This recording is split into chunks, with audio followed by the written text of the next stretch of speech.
Yo, yo, yo, it's X. Starting out 20 or we're finishing up 2023, excuse me, going into 2024 with another Founders podcast. Founders is essentially my personal podcast where I have like my friend group and my friends who like kind of make up what's out. Even if they don't really make up what's out, they still make up what's out because they're my friends and they influence me. I influence them and we share ideas. So on this episode is a very special episode. We're not going to even number it. This is the TED Talk, man. I'm with one of my best friends, man, Ted Sauerland, man. Ted, how are you, bro? I'm good, X. How are you doing? Doing well, doing well. Just got back from Thanksgiving break. Got to see the family, got to see the squad, and got to spend some good time back at home. So what was your takeaways from like Thanksgiving, man? It was really nice. All my family, I have 3 little brothers. We're all home. Got to see my parents, my dogs, and pretty much our whole friend group. Obviously not everyone, but a lot of people. It was just really nice to see everyone. Yeah, I think squad-wise, I think we were like 80%. I think we were missing Jamal, Devon, Chris, and Colin. And then other than that, I mean, but that's damn near everybody, honestly. If you could get Max, if you could get yourself, Max, and Peter in the room, then you like, damn, okay, that takes care of most of the problems. Then we'll get everybody else in. You know what I'm saying? Like Max alone is hard to get. And Peter too. Peter, they're both busy. And the thing is that you guys have like different schedules, you guys come in at different times. So it's like, oh, okay, so I know Ted will be here for that part. And then I know bro, I'll say one thing, Ted values the family time just like me. So he'll be like, yo, I'm with family. So you're like, okay, I'll see it for this window. And then Max is like, yo, man, when's the mountain man coming, man? When is he coming back? You know what I'm saying? So, he's always on a mountain. So Ted, man, you're a man of everything, man. You're an influencer. I'd say like the first story I got of you, Ted, that I was like, I'm gonna save this for the podcast is knowing you in middle school, man. You were an influencer of some sort, man. You had a police squad.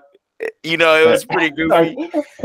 and that was my first introduction to you. And like when I actually got to know you on a first name basis and say, what's up with you, Ted? You like, what's up, Xavier? You like on some like stuff like that. But like, man, first off hand is that you're an influencer, man. You got a good group of friends, and then you always, I say even now, like into adulthood with the squad, like you talk to them about investing, you talk to them about so many things. You've been an influence everywhere. I mean, look at this. I'm wearing this shirt because of you. I got it off my app, right? So I think the first thing I say is influencer. Not everybody's like some, social media influencer, but that's the story I got off of hand, Ted. It's so goofy. I forgot what the police was, but like, yo, man, the police was calling out everybody, man. It was hilarious, man. What was it called? Do you recall that? I was called the Ratchet Police. Hey, Ratchet is such an old ass term, bro. That's why I forgot about it, bro. That shit is hilarious. It's a good term though. It's like very specific. You know what it means. So you know who's ratchet, who's not. But man, Ted, man, tell the people, man, what you want them to know about you just off bat, and then I would love to talk to you about growing up. What was it like with your brothers? What was it like with your folks and stuff like that? Yeah, man. I'm Ted. I've been very fortunate all my life. I've always had a good group of people around me, great family, very supportive and loving, and great friends too. Not everyone has, especially people I talk to now, not everyone has a good group of friends from high school or really any friends from high school. So I'm very fortunate to have a big, loving group of people I like and still get to talk to all the time. Same with college too. I have good friends from college, and yeah, I'm just very fortunate in that way. And I worked in finance for the first 3 years out of university. I learned a lot, and that's something Xavier was talking about. I think there's a lot of basic information that the average person doesn't know, and if you can influence them in that way, to at least learn more and think more about saving and investing, then that can have a very positive impact on their life long term. And recently, I stopped working. I've been trying to figure out exactly what I want to do, but I've been focusing on music production, moved to LA. And yeah, some days I feel really high, this is exactly what I need to be doing. And sometimes I feel very lost. And so really it's just figuring it out right now. But I'm glad I'm doing it overall, and I'll get to where I need to be at some point. And that's badass, Ted. Yes, Ted got so many things. He's a video game collector. This man, he's an artist, man. I have like, yo, a few months back, I said, yo, Ted, man, what can I play my boys? You got any music that I could play my boys in the erg room? He's like, he sent it all through. He's like, look up this. I was like, bro, looked it up. I'm like, yo, fire or not, kids, man. They was like, yo, man, whatever, man, this shit is hard. You know what I'm saying? So like, man, Ted's got a lot of different things. Ted, my first question to you is, what was it like being in a household with a bunch of, brothers, bro? And you're all into, some of them were into the same things, but like always into some different things as well. Like you guys ventured out and did a lot of different things. Mm-hmm. It was great, man. I had a lot of just friends. It's different when it's your brother, but it's just good to be surrounded by people and have someone to talk to. And they were all very like athletic and outgoing. And even though they were my little brothers, it was kind of inspiring to me to perform and stay in good shape, just the basic things. But yeah, it's just really good to have these positive people around me, and that's really it. So what were some influences just growing up, like even from like I'd say middle school, even elementary school? What type of influences did you have, and what were you like into? What was your thing in school, and then like I guess even going into high school? Yeah, middle school was fun. High school was fun too, but middle school was different. I think I was largely influenced by just other people in middle school, and there's a lot I think people didn't know yet about themselves or about what they wanted to do. But I just wanted to be, I don't know, I just wanted to be somebody and have friends and mess around. And in middle school, there was really no rules. You didn't really need to do too much work or anything. So you had this freedom to just do whatever you want, mess around. That's why a lot of people accredit middle school to like jail, because it really is like a bunch of preteens that don't know what the hell they doing, and they got plenty of free time, and they're just kind of havoc, and like you got your friend groups, and like it's just super goofy, man. I loved middle school. I thought it was a trip, but it was like kind of an insane asylum as well. You had some crazy crap going on, dude. You did, man. Once you get to high school, they didn't really tolerate it as much, but middle school there was no rules. You didn't get in trouble for anything. I remember people would fight and they would come back the next day. In high school, they did not tolerate that at all. Yeah, I remember a lot of stuff like that in middle school. Like one time I threw a book at a window and it broke through the window and fell down. And they took me to the office. There was a B. That's why I did this. It wasn't like just belligerence, but I was trying to get the B. But anyway, I broke the window and they took me to the office, and they were trying to call my parents. They couldn't reach them. So they called my grandparents, which were in Florida, to tell them that I broke a window. And they're like, okay, what do you want us to do? Yeah, that's just one example of middle school. And I remember there was this other thing called recycling club our science teacher would run. And the idea was you would go around and collect recycling, and mostly paper, and move it to the recycling bin, which is outside like a big dumpster. And we would just use it as an excuse to like skip class. We would just, instead of class, we would just do recycling club. I don't know, but it worked. Yeah, I just remember middle school being a lot of fun. No worries, no rules, just messing around. I do wish when I was younger that I was like more focused or more serious and more like, oh, I want to learn, I want to grow. And that's something I didn't really get until later, even later in college, is when I really wanted to start focusing, doing things that would get me to where I want to be.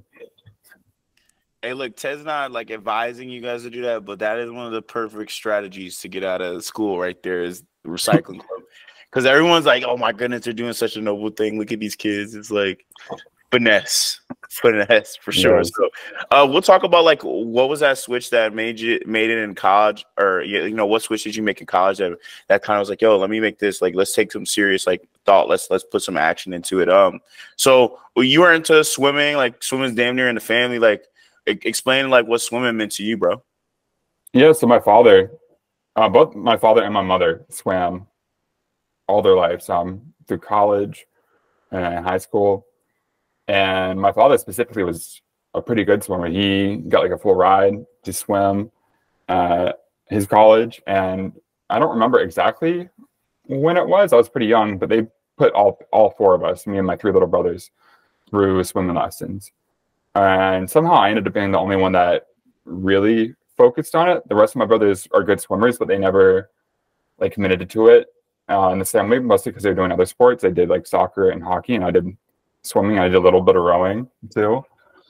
And swimming was just what I did. One thing I liked about swimming was that it was a different group of people, like different people I would have normally hung out with had I not done swimming. It's not like these were good people. These were people I really like hanging out with. They were fun. And it's just like, one of the advantages of being on a team is getting to have this whole new group of people to identify with and talk with and hang out with. And so remember swimming, one thing about swimming and crew too, it was hard work. And especially like during practice, I never necessarily like wanted to be there because it's like 2 hours in the morning, 2 hours after school, and you're just really tired and hungry. And I don't know, but overall I was very glad I swam. I'm glad I had this upbringing where I was like very active. I think like exercise in general is very important for mental health, for feeling good, for like living a good, positive life overall. Exercise, I think, is insanely important. So I'm very lucky to have this influence of like do something like swim, do some kind of sport. And definitely like that discipline. Like it really installs like discipline without a doubt. Like having the sport, and then without a doubt in swimming, man, it consumes a lot of time, man. And it's like it's different compared to a lot of different sports. I mean, it is similar to probably wrestling and rowing in the conditioning aspect. You know, everybody has their own different way of conditioning though, right? Like one's on the erg, one's in the pool, but same like volume in that sense. But like, dude, yeah, and then like you were saying, like a different group. So that's very interesting. Sorry to cut you off there, but yeah, man, totally see that in you though, bro. Yeah, man, it was really good. It was a really positive influence on me. And I think like going into high school when I swam, that's when it got really serious. In middle school, it was more like messing around. Middle school in general was like that. But even swim team was like that in middle school. In high school is when it got serious. And I remember initially I was still in the like freshman, sophomore year. I was more in like the middle school mindset where like I just want to mess around. I don't want to take anything seriously. And it's like very against any kind of authority. So like if you tell me to do something, I don't want to listen. Like junior, senior year is where I more so realized, oh, this is good for me. And this person, like this coach, for example, if he's being hard on me, it's for a good reason, and it is positive overall. It's not like he's trying to get me. He's like trying to help me, trying to help me grow. And I think swimming also matured my mindset. And like, just because someone's hard on you doesn't mean they're the enemy. They could just be trying to help you out. Yeah, man. It's like, man, I really want to stick it to the man, but this man's trying to actually help you out. You know what I'm literally, saying? literally, yeah. And with sports too, a lot of the time they like paid very little or nothing at all too. So it's like you got to respect that as well. This person trying to help you out, and it's their free time. Time is so valuable, and they're spending it trying to help you. Exactly. So let's talk about this, man. What were some like highlights of high school for you, and like what advice would you give to a high schooler who might be listening to this, or yeah, let's just stick with that for high schoolers. Then we'll talk about how you picked a college, what made you pick your college, and that sort of thing. Yeah, good question. I think the main highlight of my high school experience was spending time with my friends and just hanging out, growing together, trying new things together. Like I remember like going to my first social gatherings, going on my first trips, like without my parents, like, little things like that. Just growing with my friend group was the biggest positive I had in high school, I think. And for advice, I think something I regret again is not caring earlier on. So when I say not caring, I mean like not finding, like, one, not doing as well in school, but two, like not focusing on things outside of school. Like for example, I wish I learned like something like coding or music production, or I wish I put my effort into something that I can learn and grow with rather than just messing around pretty much the whole time. I wish I wasn't, yeah. And also something that's like, if you would have learned coding and or in music production, which, in some regards, somebody we could debate and say maybe you were in some realm in that, or even like interested in it at some stages, but like definitely you can see it grow. It would have grown exponentially, by the time you got to where you're at now. Like, well, we're all like 25 going into 26, right? Like, it probably would have been a way different area. But I would definitely say, and I would debate that in some regards, I feel like on the music side, at least, we were like seeing gems of that, like even on the earlier side, you know what I'm saying? Just in terms of like your music choice and stuff like that. I think that plays into effect as well. And then, yeah, I mean, definitely with coding, I definitely get that. So finding a little niche on that end and then taking school more serious. Yeah. Same here, man. I wish that I took school serious, bro. Like, I took school as like a way to a means and not just in some regard, instead of like, yo, let's anchor down. Let's, it would have built better habits for me to not learn a harder lesson later on. You know what I'm saying? Like if I'd have learned it a little bit earlier back then, it wouldn't have been so hard for me to have whenever I had another struggle or academic struggle later on. If I would have learned that early on, like in high school, that wouldn't have come in college, or that wouldn't have come like senior year or whatever things happens, right? Like it would have been way better to learn it early on. So I'm with you on that one, bro. So what made you choose Maryland, and like what were you looking at any other schools? Yeah. Oh, one more thing about high school in general, and then I'll talk about school or college, is I remember just like assuming I wasn't as smart as some other kids, and that's why I wasn't in these top classes or doing as well. When really, I think most people are smart enough to do well, and really all it takes is the effort, and that's what I was missing. So just one more thing, I wish I realized that all it is effort, and you can do anything you want. But university, yeah, I applied to a few different schools. Applied to Ohio State, I applied to Boulder, applied to Maryland. I almost went to UC Boulder. And I think my main concern with the school was that, at least at the time, marijuana was really big in Colorado. And I was concerned that would be my main focus rather than like academics or anything else.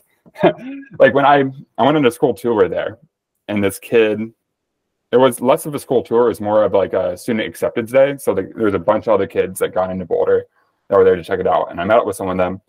One of them gave me an edible, and I was like way too geeked the entire visit. I didn't learn anything about the school. I was like, this cannot be my university experience. I need to learn something.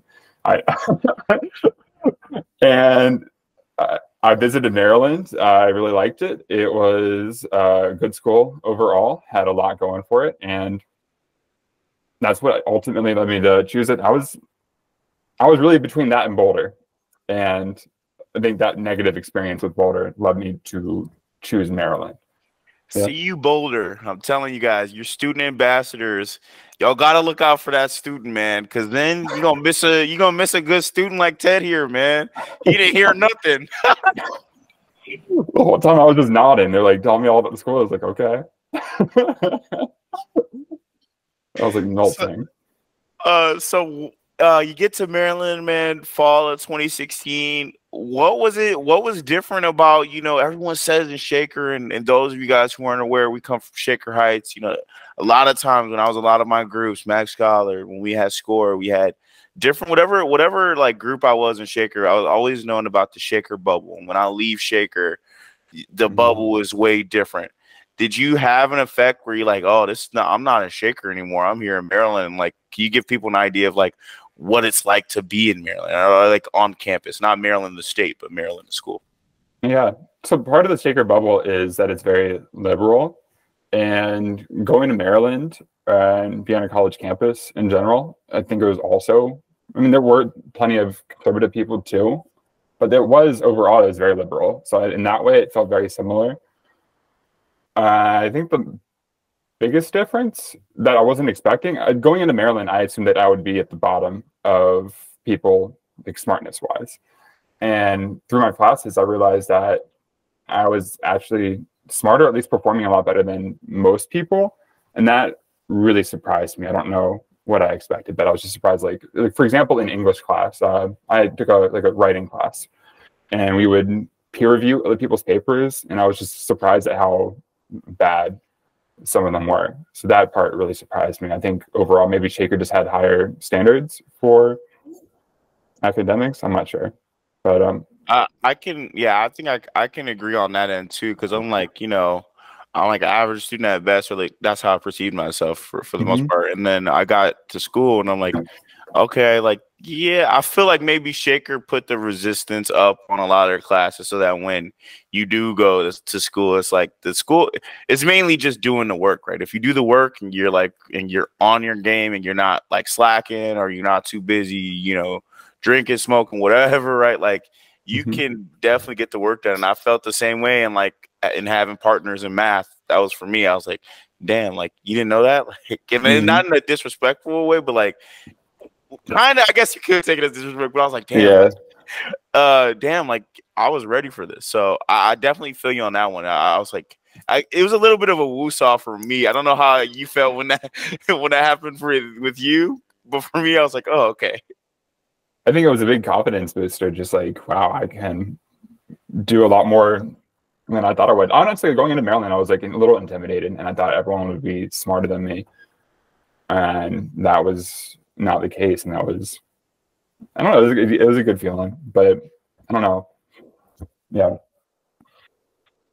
So like, what was the like student life there like? And then what groups were you into and stuff like that?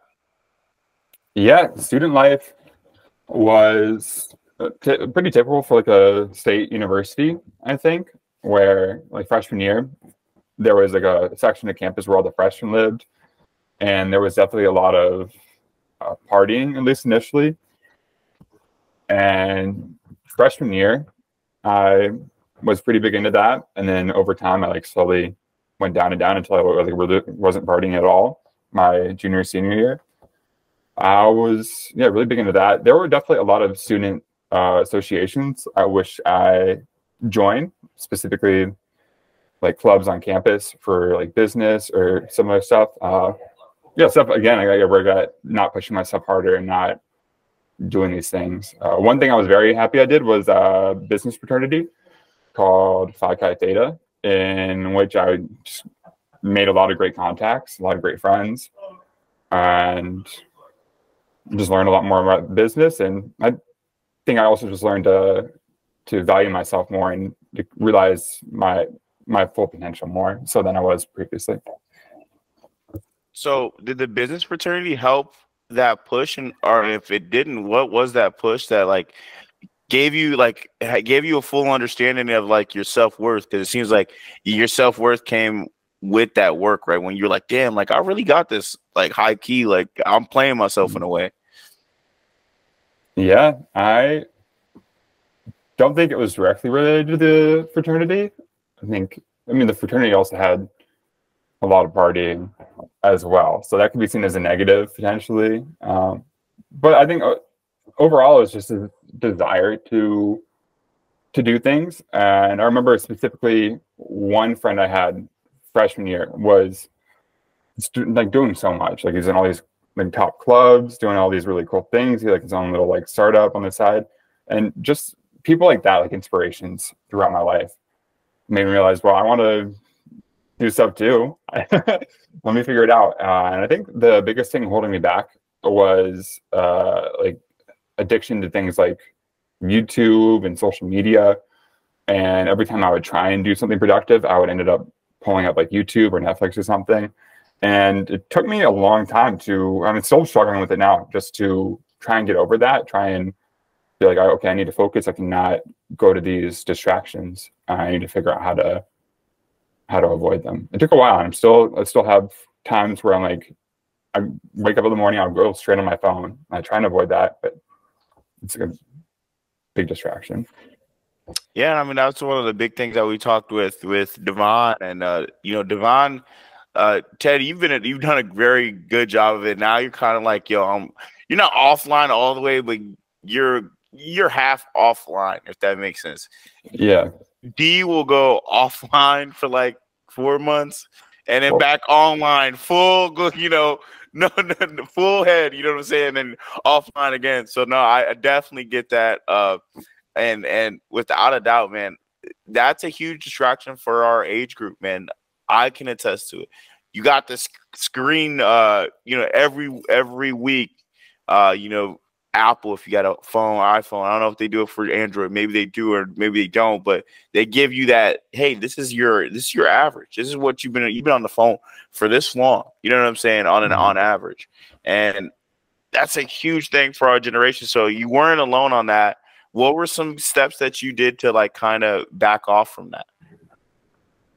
One thing I did, I remember seeing a YouTube video about something called a dopamine detox, and there are people saying that it doesn't work or anything. I've seen a lot of people like, oh, dopamine detox is not effective at all. But for me, I think it was effective in that taking even just a day to step away and avoid things like my phone and YouTube.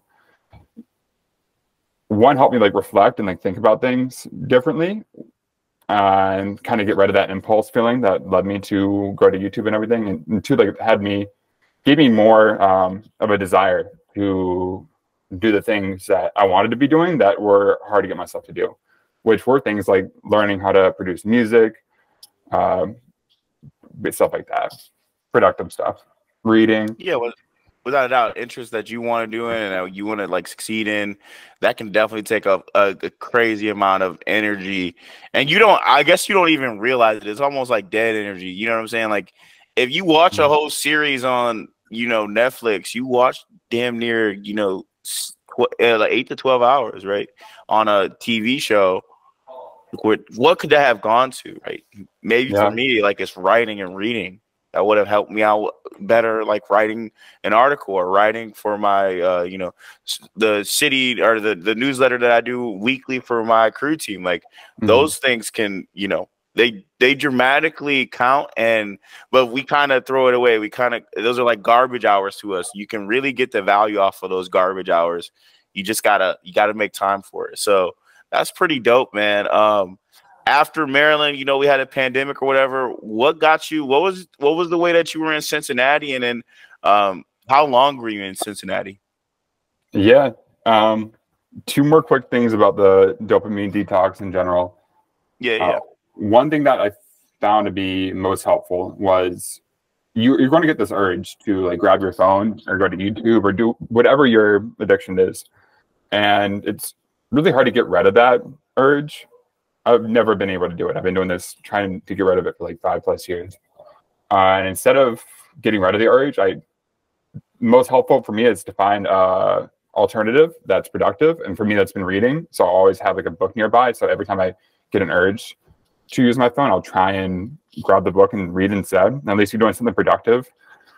And secondly, watching the whole Netflix series, or for example, it's not just like the 8 hours that you lose watching it. It's like also after that, your brain just feels, at least for me, it feels like a little fried, and I'm not as productive doing everything else.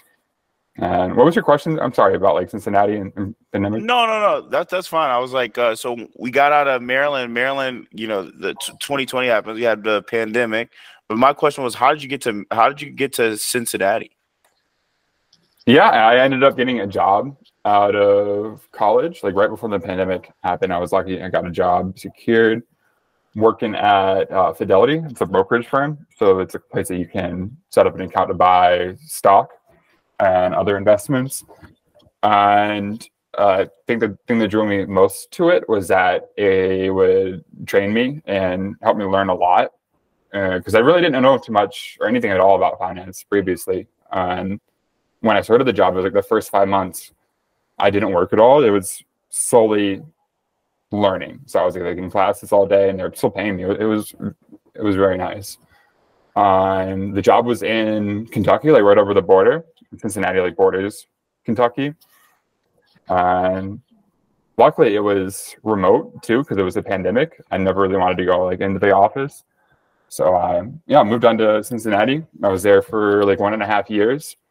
And it was during the pandemic, so I didn't really do too much socializing. I had like a few friends down there I would see sometimes, but yeah, overall it was a good experience. I learned a lot, and after that, I wanted to move somewhere, so I ended up moving to San Francisco.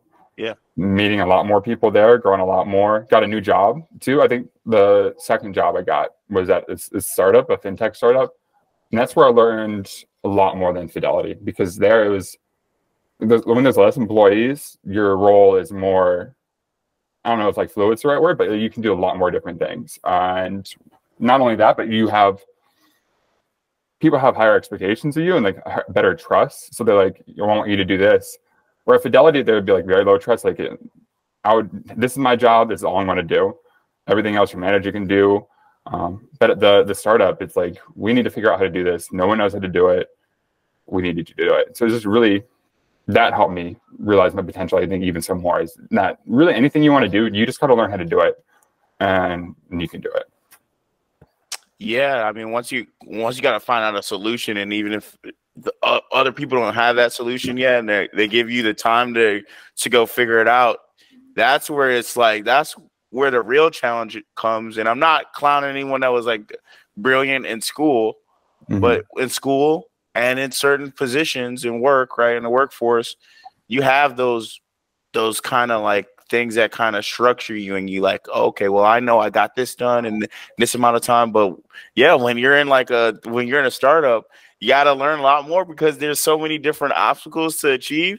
And like you said, there's limited people to do it. So you got to go for it. So I was going to ask, any takeaways living in Cincinnati, and then any takeaways when you were in San Francisco?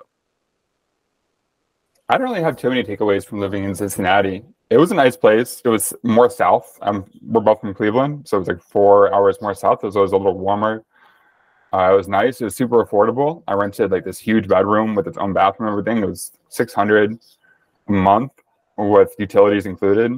And now then I moved to San Francisco where it's like $1,500, utilities not included. It was a really nice place. I'm very fortunate for it, but overall, I'm very glad that I left and moved to somewhere bigger and like more exciting, and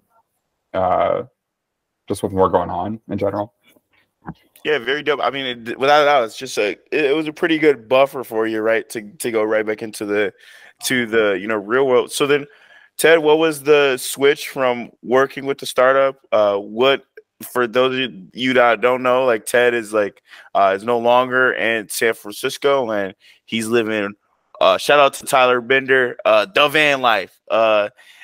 What got you into the van life, and what got you into like, I'm gonna leave this, I want to go, really is part of it following your passion. Like, what had you leave that, that position? Yeah, I did learn a lot and grow a lot at the startup, and I had a lot of great friends there, and I was able to do my job remotely, and it didn't take too much time. I could get away with working like 4 hours a day, and they paid well. There was a million positives for staying with the startup, but overall, one, I felt like I wasn't growing anymore. I felt like I was like stagnant, and two, I had these other things I wanted to do, like these other things I wanted to do with my time, and I feel like I was using this job as like an excuse. Like I would focus on the job first, and then everything else I wanted to do would be second. It was not that priority. And so over these last 3 years, I just saved up a bunch of money, and I wanted to quit and do my own thing. And one thing I decided was to get a van and convert it, just because that would allow me to live very affordably, like not having to pay rent. I still want to live in California. I don't want to move back to like Ohio or home or anything. I still want to live out here in California, but I want to live as cheaply as possible, just so that I don't have to worry about potentially finding another job in the future. I want to give myself as much time as possible to figure it out. And that's what I've been doing. It's been 2 or 3 months, maybe probably closer to 3 months at this point. And what are some pros? What are some cons of the van life? Oh, van life in general has been pretty good. I have a gym membership at the YMCA, so I'm able to like work out and shower. It's really nice. And then I go to WeWork, which is like a co-working space. They have like desk, coffee, bathroom. And the one I go to is 24/7. So it's pretty much spent all my time here except for when I'm sleeping. It's just like a nice, comfortable place to get work done, focus in. And And there's a good community too. There's a lot of people here that have like startups doing their own thing. So we're surrounded by good people here. The main downside about van life is one, sometimes you have to move a little bit. Like I personally drive every day to a specific spot because I don't want to spend too much time in any certain spot because you're parking outside like people's houses. And I don't want to make anyone feel uncomfortable or anything. And two, I think one of the main downsides is like this, you don't really have like a bathroom or anything. That's a big downside. I mean, you do have a bathroom, but it's like you don't have like a toilet you can flush. You don't have a shower. It's these little things that I think I took for granted previously living in a house that I no longer have access to. But overall, I mean, the main positive is I can go anywhere I want, anytime I want. If I want to take a trip up to like Malibu or somewhere, I can. And two, it's pretty much free to live at this point. Yeah, and I was like, I think one of the only things that I can see from outside looking at it is definitely just the bathroom situation. I was like, other than that, I think I could pretty much anything that was out of the blue though that you like didn't take up for consideration prior to van life. Not really. It's been pretty good overall. I think it depends on where you are. I think one thing people might run into is finding a place to park and sleep where one feels safe and it's quiet too, because it can be really noisy sometimes and makes it really hard to sleep, and then also reminds you that you're parked on the side of a road. Yeah. I did not necessarily think about that, man. Parking can be a bitch, and then like, yeah, man, freaking, you never really notice how noisy your street is until you actually on there. You know what I'm saying? So are you trying there? to sleep. So, yeah, trying to sleep. Oh man. What are your like? What was your favorite like area? And I mean, like, just in terms of like, you've been Maryland, you've been Ohio, obviously, you've been the Kentucky area as well. You've been in California. It seems like you really like California. What are the things that you like about California? Yeah, I really like California. I really like San Francisco too. The main thing I didn't like about it was one, the weather, and two, like it's kind of on the decline right now. I think it'll come up at some point, but right now it's just getting like less safe, less people. It's better to have a feeling of like a city is like growing or like it's happening at least. And San Francisco feels like it's just on the decline, unfortunately. But a beautiful place. Yeah, one the weather. Like right now, I'm sure you can. Same for you, Xavier. I was just back home, and I visited my girlfriend who lives in New York City right now, and it's cold. It's not cold here. That is so nice to be able to go outside, just hang out. Chilly, man. It was chilly. The wind, like just on your face alone, it is crazy, and that's the biggest takeaway. And then it's also just, I don't know. I was talking to my girlfriend about this, and I think going back home, it was just hard to be like inspired, like motivated to do these big things that I want to accomplish. Whereas in like a city like New York, I want to visit her. It was like very inspiring. Just a beautiful city, these huge buildings that people built, just those basics, and also just so many people, so much stuff going on. Whereas going home, it was just like this place I was very familiar with, and two, like not much going on. So yeah, California in general has just been really inspiring and like eye-opening to what is possible, and that's the biggest benefit, I think. I feel that. It's kind of like if you could see it, physically, like, man, someone built that huge ass skyscraper. Someone came up with that concept. Somebody came up with that. You know what I'm saying? It's to actually be able to see that is something that Cleveland struggles with or suffers with to some extent. For me as a learner too, if I can see someone can do it, I'm like, oh, okay, well, if a person could do that, then I definitely can accomplish that as well. So I get that, man. Let's talk about your dive into music. Like, man, when did you first initially dive into it, and then now that you got some time into it, what have you learned that I guess someone who hasn't been in that could learn? Yeah, so I've been learning music production, specifically like to produce EDM for the past 3.5 years. I started right at the pandemic started, April 2020. And I think, good question. Oh, I mean, one thing and one regret I have is not learning sooner. Specifically in EDM, there was this SoundCloud era where everyone would listen to EDM on SoundCloud. People blew up on SoundCloud. They became famous. They got these huge deals and everything. And that's just not the thing anymore. And now it's very different. One, it's like a lot more competitive. There's a lot more people out there producing. And two, it's everyone's on Spotify. And Spotify is just very different than SoundCloud. But the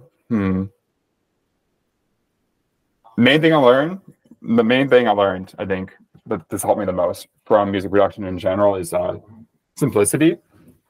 One thing I've struggled with in producing is having something that sounds like clean and loud. And the main reason for that is that when you're producing something, you have all these different sounds you're combining together, like all these different instruments. And there's only so much room for everything. So if you have too much, it can clash together. So like the less you have together and the more you space them out and everything, the cleaner it's going to sound. That's my main takeaway.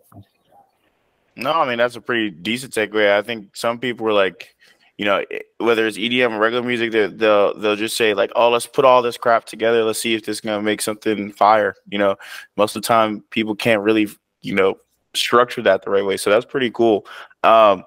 Talking about like the EDM days, man, you were heavily into like, you know, you sent in a lot of great music to me before. Like I've gotten a lot of great deep cuts from you, man. So like, you know, when was that SoundCloud era in EDM? And then also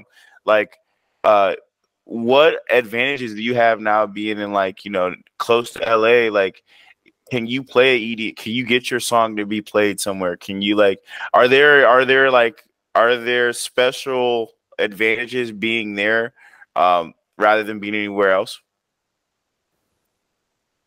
Yeah, so the first question was about SoundCloud specifically. And I remember high school freshman year, which was 2012, is when I first discovered SoundCloud. Specifically, we had a kid in our grade named Shamar who had music on there. Man, I'm just trying to eat to see 100 mil, man. I'm just trying to. Xavier remembers. And so just to listen to his music, I downloaded this app or I went to the website, I forget. But from there, I realized there is a lot of music on there as well. And until like a year ago, I used it as my primary streaming platform, like for all music. I very recently switched to Spotify as my main. And yeah, it was just this place where everyone that produced EDM was on there. And that was like the primary place people would go to listen to EDM. And now it's just not that way anymore. Now Spotify really took over. And I moved to LA recently for the music scene, and Xavier asked, like, is there any benefits? I personally haven't really noticed any specific benefits yet, but I just moved here. People I've talked to have said there's a lot of good networking here. Like they'll go out and they'll talk to people. And like one guy I talked to specifically met his manager and this woman he had, a vocalist he had on one of his tracks. So you meet a lot of people here, and there are a lot of people here trying to do something in entertainment and music specifically. And you're surrounded by that too. Like I live in Santa Monica, and we have like every time I go outside, there's someone. Is it called busting, or what's it called when you go on the street and you're playing music for money? I think it's called busting. Yeah, I call it hustling, but yeah, they call it. Oh, the people hustling. Yeah, you're just always surrounded by these people that moved to LA and they're trying to make their dream come true. I think that is inspiring. I was gonna ask. I was like, man, like, could you set up shop like in the van, just start like going ham, like, you know what I'm saying, like with the with the van speakers and shit, just be like start playing right then and there, like at the beach or some shit. I could, man. I've never tried that before, but I could set that up. Just very curious, man. Yeah, no, I'm just wondering, man. I just think that's badass, Ted, man. Any takeaways? I think one thing I will say is like I gotta ask you these questions just for on that younger side. For a young adult, for just out of college, what advice, you know, from your finance backwards, if you could give them like top 5 advice, like what advice would you give them? Like Oh, yeah. financially. Yeah. Good question. I like this question a lot. And one first piece of advice is to save up some kind of emergency fund. And that should be a minimum of $1,000, preferably more like $5,000, just like money that you have. And the one that'll help you avoid anxiety. Like you're never going to be like, oh, I need to figure out how to get this money to, if I have like this emergency, like my car breaks down or I can't afford rent. Just having some kind of emergency fund is super beneficial. I would recommend $5,000 if possible. And 2, if you have some kind of money, like $1,000 or more, make sure you have at least a high yield savings account. And what high yield savings account is there's savings accounts where you can put your money in it and they pay you interest. Sometimes they pay you pretty much nothing, like 0.01%. So every month you'll get like pennies.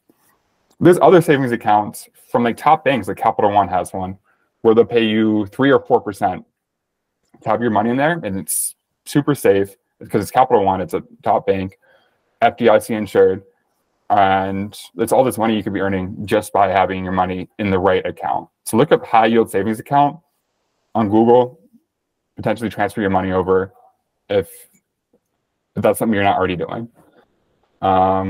Those are the 2 main ones I think that everyone could do. If you're looking to invest your money and you're not really sure what to do, like one thing that people recommend that I agree with is, one, ask yourself, when do I need this money?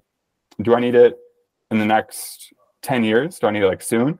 And if you need it in the next 10 years, that's like short term. And maybe you should be more conservative with how you invest your money. Maybe you should just put it in like a savings account. And that way, you know, it's there and safe. But if you're like, I don't need this money for a long time, consider putting it in like an S&P 500 fund. And if you're not sure what that is, you just Google S&P 500 fund. Vanguard has some, Fidelity has some. And really what you're doing is you're investing like in the market as a whole. And if you're investing for 10 plus years, you have a higher chance of making money. If it's in the short term, there's a high chance that you'll lose money. That's why it's maybe not the best idea to invest in that if you need the money in just a few years. Yeah, like I'm gonna say this in a caveman voice: long money big, short money small. No, but without a doubt, man. Dude, some great advice there, man. Also, we got What's Out, man. What's Out Media. We always showcase creators, you know, who's out when they're before and after, right? So I'm glad that we got you on, Ted, man, because on the music side, I don't think you're a rookie, but I guess to like some veterans, you probably are a rookie. Yeah. And I can't wait to see you grow. Just, you know, I know you for so long, man.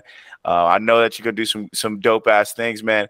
Any advice you want to give out to, you know, the youth who might be in college right now? They might be a young adult, they might be a high schooler, they might be a juvenile middle schooler, like we all have been. Any advice on that end? And then what are some of your goals for 2024?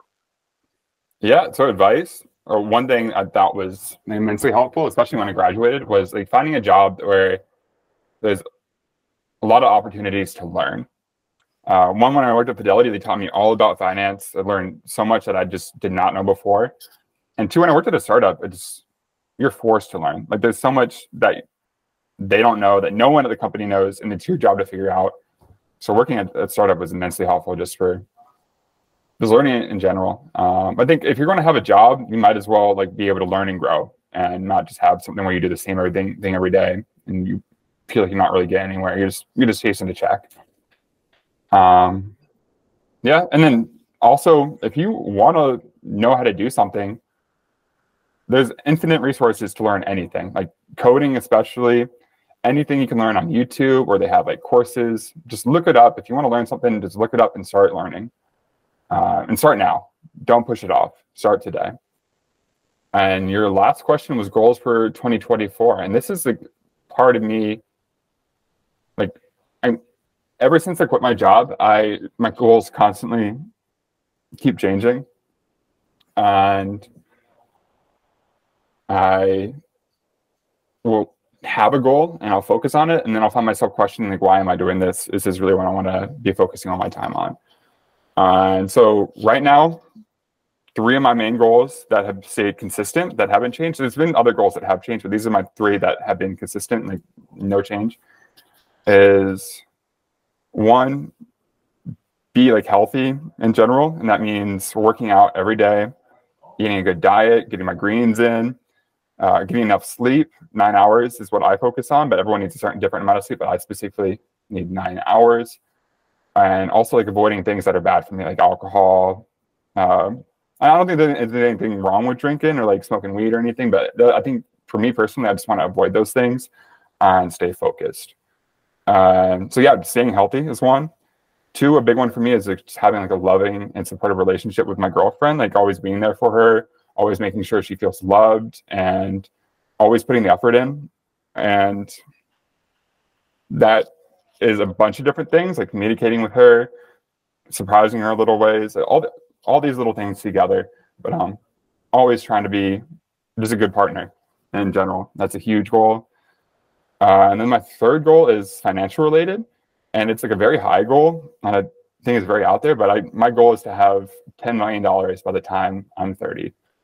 And I'm pretty far from that right now. But I think, yeah, I read this book called The 10X Rule. And my initial goal was to have $1 million by 30, and then just 10X that. And that's equals 10 million. Greg Cardone, I definitely read that. I definitely got that, man. So yeah, so being healthy, strengthening, love and support within your relationship, and then 10 million till you get to 30. Ted, now that you've told the world, now that you've told me, now it's part of our goal to hold you accountable on those things. So without a doubt, bro, man, Ted, it's been great to have you, man.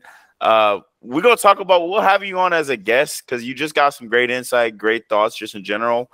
And especially you already know all the other people on What's Out. So I think, who you remind me of the most out that's not of Squad, but I have interviewed from What's Out, I have to say you remind me a lot of Elijah Wallace.